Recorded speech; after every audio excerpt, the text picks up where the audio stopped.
గీతాంజలి ఆత్మహత్య మాత్రమే కాదు, Telugu Desam party, Janasena party social media చేసినటువంటి హత్య.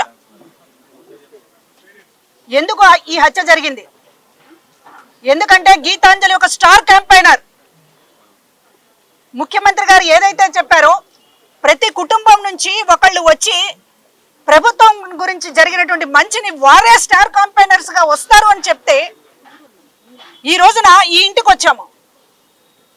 బాధలో ఉన్నారు, కానీ ఆ కుటుంబంలో ప్రతి ఒక్కరూ తమకు జగనన్న ద్వారా అందినటువంటి లబ్ధిని చెప్పేటటువంటి సందర్భం ఇదనేటటువంటి దాంతో చెప్తూ ఉన్నారు. మాకు చేయూత వచ్చింది, మా నాన్నగారికి పెన్షన్ వచ్చింది, మా పిల్లలకి అమ్మఒడి వచ్చింది, ఇంకా ఇళ్ల పట్టా వచ్చింది. అది గీతాంజలి ఆనందం. చేయూత తీసుకున్నారు, పెన్షన్ తీసుకున్నారు, అమ్మఒడి వచ్చింది, దానితో పాటుగా ఇళ్ల పట్టా వచ్చింది, ఎమ్మెల్యే గారి చేతుల మీదుగా ఇచ్చారు, జగనన్న గారే నాకు పంపించారు అనేటటువంటి ఆనందాన్ని వ్యక్తం చేసినందుకు ఈ రోజున ఒక టార్గెట్ గా ఎందుకు చేసుకున్నారంటే, ఈ స్టార్ క్యాంపైనర్లు రాకూడదు, ఇది ఒక కుట్రపూరితంగా జరిగింది, ఆషామాషిగా జరిగింది కాదు. గీతాంజలి నోరు నొక్కేస్తే రేపు మరొకళ్ళు ఎవరు కూడా బయటికి రారు. ఈ ప్రభుత్వం గురించి, జగనన్న చేసినటువంటి మంచి గురించి ఇంకెవరు కూడా చెప్పకూడదు. ఇది ఒక పన్నాగం ప్రకారం చేసినటువంటిది. కేవలం సోషల్ మీడియాలో నలుగురు మాత్రమే బాధ్యులు కాదు. దీని వెనుక లోకేష్, దీని వెనుక చంద్రబాబు, దీని వెనుక జనసేన అందరూ కూడా ఉన్నారు. జగన్ గారి మంచి గురించి ఎవరు చెప్పకూడదు, జగన్ గారి మంచి గురించి ఎవరు కూడా మాట్లాడుకోకూడదు అనేటటువంటి దానితో ఒక మంచి చెప్పినటువంటి, ఆనందంతో చెప్పినటువంటి ఒక చెల్లిని ఈ రోజు నోరు శాశ్వతంగా మూతపడేటటువంటి విధంగా వెంటాడి వేటాడి ఒక కుక్కల్లాగా, ఒక పశువుల్లాగా ప్రవర్తించి చివరికి ఆమె జీవితాన్ని అంతం చేశారు. ఎంతో జీవితం ఉన్నటువంటి అమ్మాయి. ఈరోజు చెప్తూ ఉన్నాం, మీరు ఒకళ్ళ నోరు మూసేస్తే ఈ స్టార్ క్యాంపెయినర్లు ఆగరు, ఈ కుటుంబము ఆగదు, ఈ కుటుంబం చాలా బాధపడుతోంది, మాకు జరిగినటువంటి అన్యాయం మరొకరికి జరగకూడదు, మేము గొంతెత్తుతాము అనేటటువంటి మాట్లాడుతున్నారు. నిన్న మరణించిన దగ్గర నుంచి కూడా సోషల్ మీడియా తరపున భార్గవ్ గారు పూర్తిగా దీనికి సంబంధించినటువంటి అందరినీ అలర్ట్ చేస్తూ, ఇంత దారుణంగా జరిగింది, దీన్ని మనం తిప్పికొట్టాలనేటటువంటి ప్రయత్నం చేస్తూ ఈ రోజు వేలాది మందితోటి ఇక్కడ గీతాంజలి ఒక సందేశం ఇవ్వాలి, గీతాంజలి నుంచి మనం సమాజానికని ఒక ర్యాలీని కూడా ఈ రోజున ఆమెకి శ్రద్ధాంజలి ఘటిస్తూ జరిపేటటువంటి కార్యక్రమం తీసుకున్నాం. డీజీపీ గారి దగ్గరికి వెళ్ళాం, భార్గవ్ గారు నేను ఖచ్చితంగా ఈ రోజు దోషుల్ని శిక్షించడం మాత్రమే కాదు, ఇట్లాగా సోషల్ మీడియాని ఉసిగొల్పి మహిళలు ఎవరు బయటకు రాకుండా చేయాలనేటటువంటి దాంతో చేస్తూ ఉన్నారు. మేము ఎందుకు టీడీపీ, జనసేన సోషల్ మీడియా గురించి మాట్లాడుతున్నామంటే, రోజా ఒక మినిస్టర్ని కూడా మాజీ మంత్రిగా పనిచేసినటువంటి బండారు అనేటటువంటి ఆయన ఇష్టం వచ్చినట్లు బూతులు పెడుతూ సోషల్ మీడియాలో పోస్టులు పెడితే దానికి వాళ్ళు దానికి న్యాయ పోరాటం అనేటటువంటి పేరు పెట్టారు. ఇక్కడ ఉన్నటువంటి ప్రతి మహిళా నాయకురాలు ట్రోలింగ్కి గురి కాకుండా, అసభ్య కామెంట్లకు గురి కాకుండా లేరు, వెంటాడుతున్నారు. ఎందుకంటే ఇక్కడ జగన్మోహన్ రెడ్డి గారు సైనికుల్లా ఉన్నారు. నాయకులు మాత్రమే కాదు, ప్రతి ఇంట్లో మహిళ కూడా ఈ రోజు సైనికులుగా వస్తోంది. కాబట్టి ఈ స్టార్ క్యాంపైనర్లు అందరినీ కూడా అంతమొందించాలనేటటువంటి లక్ష్యంతో ఈ రోజు చంద్రబాబు గారి డైరెక్షన్ తోటి జరుగుతోంది ఇది.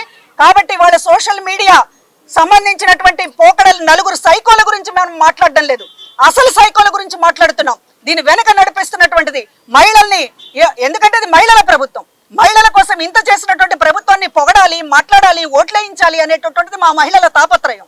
ఇంతకంటే ఎవరు చేయలేదు, ఈ దేశంలోనే చేయలేదు జగన్మోహన్ రెడ్డి గారు మహిళల కోసం చేసినంతగా. ఒక హక్కుగా ఆస్తి హక్కుని రప్పించడమే కాకుండా ఇవాళ కుటుంబంలోనే కేంద్రం చేసినటువంటి, మహిళని కేంద్రం చేసినటువంటి గురించి 4 మాటలు మంచిగా చెప్పాలని ఒక గీతాంజలి, మరొకళ్ళు ఈ రోజున వందల వేల మందిగా ఈ రోజున మీరు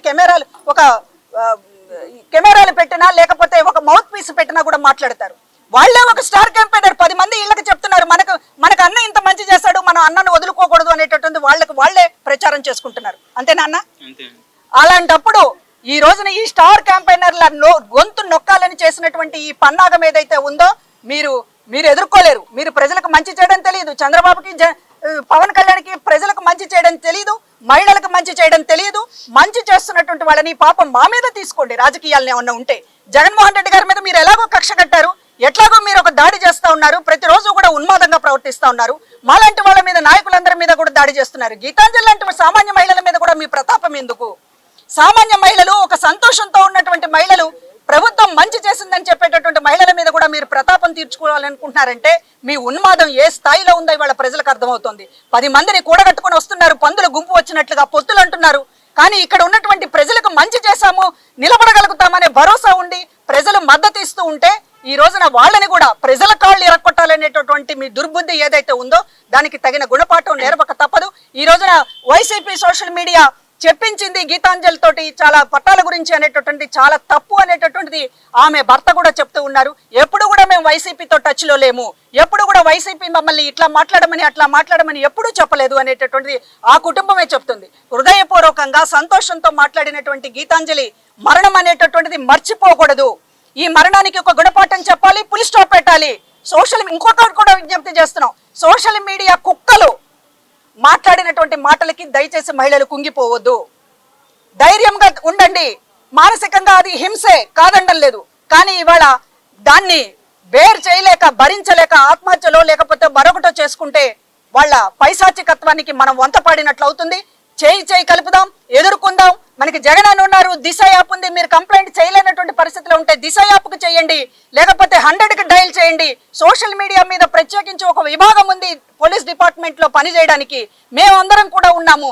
దయచేసి ఎవరు కూడా నిరుత్సాహపడొద్దు, వెనకడుగు వేయొద్దు, ఫైట్ చేద్దాం, పోరాడదాం. ఇట్లాంటి Janasena Telugu Desam party social media వాళ్ళని రోడ్డుకి ఇచ్చి గుణపాఠం చెప్దామని చెప్పి మీ అందరికీ తెలియజేస్తూ ఉన్నాను. ఆ కుటుంబానికి ప్రభుత్వం ఎల్లవేళలా అండగా ఉంటుంది. చాలా ధైర్యంగా ఆ కుటుంబం అందరికీ కూడా మేము చెప్పాం. ముఖ్యమంత్రి గారు చాలా చెలించారు ఈ విషయం విన్న తర్వాత. అందరం కూడా నేతలందరం కూడా మాట్లాడాం ముఖ్యమంత్రి గారితో. నిజంగా ముఖ్యమంత్రి గారు ఆ కుటుంబానికి అందరం భరోసాగా ఉంటాం చెప్పండి అని పదే చెప్పినటువంటి పరిస్థితి. కాబట్టి ఆ కుటుంబం వైసీపీకి సంబంధించినటువంటి ఒక ముఖ్య కుటుంబంగానే మేము భావిస్తామని మరొకసారి తెలియజేస్తూ ఉన్నాం. Like and subscribe Eagle Media Works.